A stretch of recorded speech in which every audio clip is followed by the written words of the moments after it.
Hi guys, welcome to Richard Cabile YouTube channel, and to this video, I will teach you how to change wallpaper on Qnet Mobile C32. And okay guys, but before we start, kindly subscribe to my YouTube channel by pressing the subscribe button and the bell to notify you if I have new videos. Okay guys, let's start. So okay guys, yung you have to do is go to setting in your Qnet Mobile C32. In settings, go to display. And display, okay, you can see the wallpaper. Okay, tap this.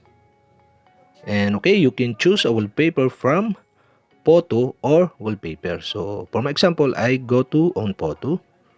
So but for now, I don't enough image on my photos. Okay, go back and choose the wallpaper.